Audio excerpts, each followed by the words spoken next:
Hi everyone, welcome to my brand new channel, Time for Peace. I am Peace.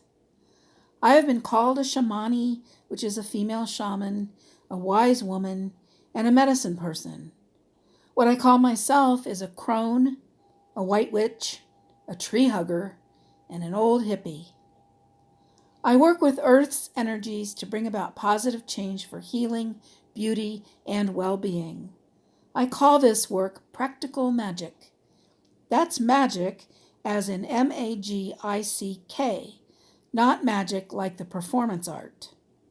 In this way, magic is the process of gathering and focusing energy, whether it's for relaxing and meditating, successful growing of herbs, or simply opening a tight-fitting jar lid.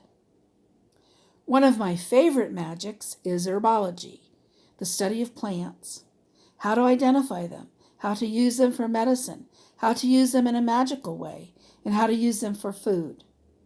Since it's spring, the time when all the growing starts happening, that's where we will begin. The content of this channel begins in early spring. It is now more like the end of spring, so it might seem a little weird, but the content will catch up as we move along, and it won't be weird at all. I want you all to know that I have been studying and using herbs for many years, and I am quite comfortable in my use of them. However, the information you get from my channel is in no way a substitute for your physician's care, and you should consult your medical practitioner if you want to use these teachings to treat ailments. Any of you can go buy herbs, dried herbs or fresh, at groceries, health food stores, New Age shops, or online. You can then make tinctures, salves, oil infusions, or teas with them. My joy with herbs is to be able to identify them where they grow, in fields, woods, meadows, roadsides, or even the backyard. Once identified, you can then look them up in a few good reference books or online to find out how they are applicable to your life in healing, food, or magic, or all of it. Now that the wheel of life has turned to spring, and although we can probably still expect some frigid temperatures and possibly more snow, yuck, there is a lot going on out there in nature. Mother Earth is waking up and getting busy. Let's go on a walkabout and see what she's into. First sign of spring is the daffodils, but you need to stay away from them. Don't eat them, they're poisonous. They're like God's telephones, although new kids won't understand what that means. We have our dandelions, always first in the line, next to ground ivy. And here we have dead nettle with a little crocus in the middle of it. And crocus are our crocus. These kind are not edible. They're poisonous, but they're pretty. The kind that you get saffron from, you can eat all of it, but don't eat these. These are called autumn crocuses, and they're poison, so don't eat them. I don't know if the birds eat them or the critters. There's some more with some sage growing. And here we have called bittercress. There's tons of it right here. It grows really early before even your kale is up. It's up in the snow practically. And it's a very good crunchy kind of plant. And it's prolific, so you can, it looks like it's going crazy, but that's just the wind. Here's some chickweed, very early riser in the spring. And it's easier to find when you know, and when it has a flower on it. Most herbs are easier when they have a flower. There's some more chickweed, and there's one with flower. Looks like it has 10 petals, but it really only has 5. Each petal has 2 lobes. That's how you can tell that it's really chickweed. There's chickweed and ground ivy. Both chickweed's really good in salads. Ground ivy you can put in as a pot herb, which means you can cook it. Here's some deer fur. So deer was rolling around trying to get rid of his winter coat. left us a little surprise, I guess you'd call it. But there's just a little bit. But it's deer fur and some white clover there, which is nutritious. And moving over here, we have some wild garlic. And we're going to talk about wild garlic another time. You know it's wild garlic because the leaves are tubular. If it's flat, it's an onion. But if it doesn't smell like garlic, it's poison. Here's some more wild garlic getting taller. Here, I thought I was going to take that home for a craft, but I realized it's moss growing on a poison ivy leader. And this too is poison ivy. This is how you can tell without the leaves. It has these little roots going on. And that's wild garlic mustard next to it. You don't want to use that because it's next to that poison ivy thing. Here's some more garlic mustard. It's an invasive plant, not original to the U.S. It's from England. Has a nice garlic taste. Can be cooked or in salads, but it's invasive. It gets taller than this. Here's a beautiful sample of dead nettle. It's in the mint family, but it's not minty. And you can use it in salads or cook it. And it's just really lovely with its purple leaves. It's also medicinal. And there's a nice crunchy dandelion. Dandelion's a great herb. And these are mayaples. And they're little umbrella plants. They are the American mandrake. So the things you would use for mandrake in magic, you can use mayaples here. Hi, it's my little fairy. And this is my woodland garden up next to the house.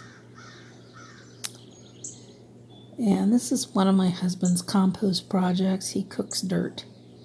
And this is my cat, Punky. She's out and about joining our walkabout. And she's a fat girl. She should probably go on more walkabouts, as I should. But she's very curious when she finds things. I think she's looking for a mouse or something. Oh, scratch the dirt. Get that dirt in your claws so you can take it in the house. Yeah, and here we go. We're going to walk over here to some mischief that I spotted earlier. And there it is, a groundhog hole. We have a very elusive groundhog. We've tried to close up his holes and he keeps coming back. Oh, there's Punky. She's going to see what's going on in there. I think she thinks she can fit in there, but she's too big. But she's very curious as to what's in there, and she keeps trying to poke her head in farther and farther. And she pulls it out because I think she's afraid she'll get stuck. But she's very curious. What's going on in there? Oh, she thinks somebody's watching her, which somebody is. All of you now are watching her, but she's always on the lookout for something, I guess. And there she goes, off into the horizon, and we're going to take a look in there and see if we can see what she was so interested in.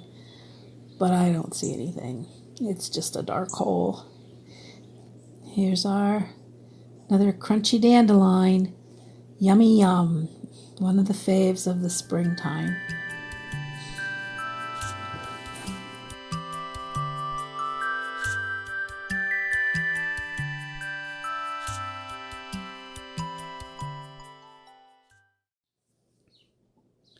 Okay, so we are back from our walkabout, and we saw a lot of early spring plants and some other stuff. I hope you will go out and see if you can find some of them in your area. Don't get discouraged if it seems difficult. It gets better with practice, and we will continue to identify herbs and get into their healing properties, magical uses, and edibleness. So, if you think you would like to join me on this journey, please like and subscribe to my channel. One last thing. Right now, it is more important than ever to support our immune systems in order to stave off illnesses. One of many ways to do this is by drinking pine needle and rose hips tea. You can use any of the pine trees. We just happen to have quite a few pines because when we moved to our farm 33 years ago, we planted 750 white pines. They didn't all survive, and critters got a lot of them, but we still have enough trees to make many, many cups of tea. Anyway, pine needles contain high amounts of vitamin C, actually 4 times the amount found in an orange. White pine is an expectorant, meaning it helps to loosen up mucus in order to cough it up and get rid of it. Yuck to talk about, but good for you when you're sick. Do not drink this tea if you are pregnant. Rose hips are the berries left behind in the fall after the petals have fallen off and the rose has made fruit. They provide an extraordinary amount of vitamin C, more than pine needles actually, and bioflavonoids along with beta-carotene, vitamins B3, D, and E, and also zinc. I collected these in the winter and dried them. If you use them whole, as in tea, you don't have to remove the seeds. Otherwise, take out the seeds. They have little tiny irritating hairs in them. Some rules for picking herbs. Never pick the last one, so there can be more next time. And always leave some for the wildlife. Rose hips are one of the foods critters depend on over the winter. Cut up the pine needles or crush them with a mortar and pestle.